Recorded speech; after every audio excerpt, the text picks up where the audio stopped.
नमस्कार मंडळी, आज आपल्याला साबुदाण्याचे वडे करायचे। आता साबुदाण्याच्या वड्यासाठी साबुदाणा भिजवलेला आणि बटाटे उकडलेले, मिरची, शेंगदाणे, मीठ एवढं साहित्य घेतले। आता मिरचीचे देठ काढून कुटून घ्यायची मिरची।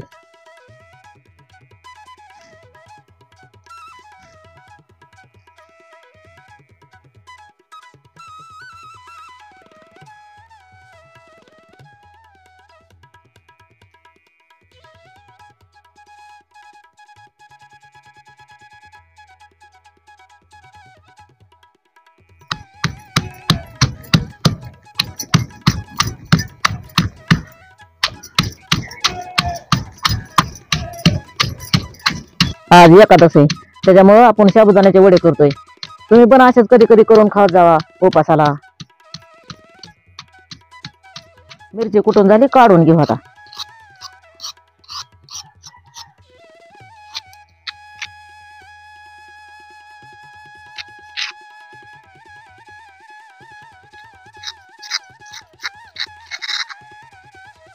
आता शेंगदाणे कुटून घेऊ आपण उकळी, थोडे चवीपुरते।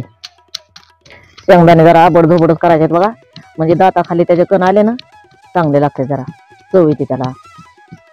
थोडेच टाकायचे, लय बी नाही टाकायचे। आता शेंगदाणे झाले कुठून तर काढून घेऊया का। असे शेंगदाणे जाडसर कुटायचे बघा, म्हणजे छान लागते खायला।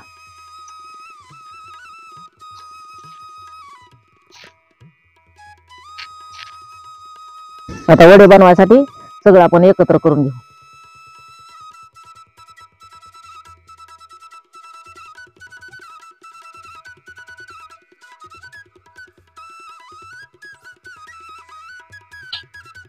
आता चवीपुरतं मीठ टाकायचं जरा। बटाटा बारीक करून मळून घेऊ एकखट्टा एकदम।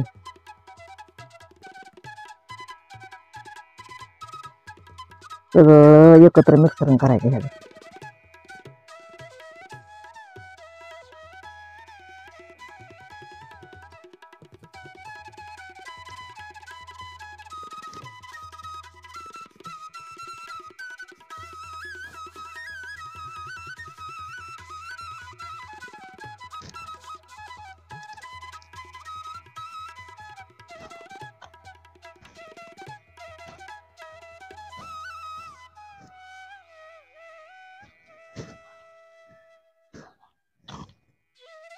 सगळं चांगलं मळून घ्यायचं, ह्याचा खालीवरी करून गोळा बनवायचा। आता ह्याचा म्हणजे फुटत नाहीत परत। हे झालं बघा, आता मळून ह्या गोळा कसला केला। आता हे गोल करून ठेवते। आता वडे तळण्यासाठी कढई ठेवून घेऊ आपण चुलीवर। कढईत तेल टाकून घेऊ। आता 2-4 वडे करून ठेवू आपण, तेलाला तावसतो जरा, वर केलं तरी चालते।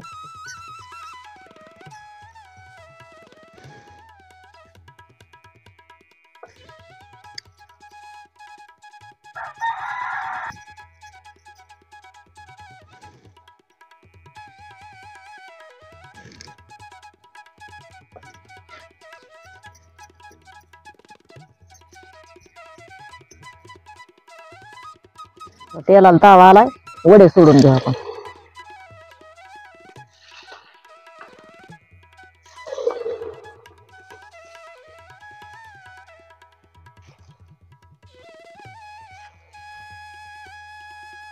असं एकावर एक चाललं तरी असं हलवून घ्यायचं जरा, तेलामध्ये शिकतात लगेच। असं खालीवरी करायचे, म्हणजे दोन्ही अंगाने भाजून निघतात। बघा कसे वडे भारी तळून निघले। असे वडे खालीवर करून भाजायचे, म्हणजे दोन्ही अंग भाजून निघतात।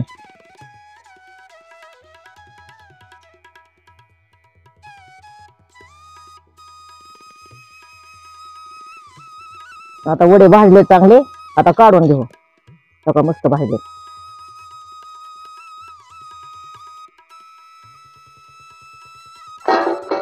वडे असे आता वरच्यावर तयार करून सोडायचे बघा त्याच्यात।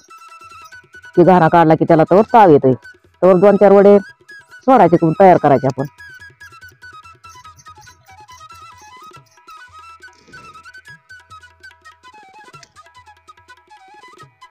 ओलं पीठ असतं त्याच्यामुळं ताव लगेच त्यात टाकलं की ताव कमी होतं, मग चांगला ताव येऊन द्यायचा आता.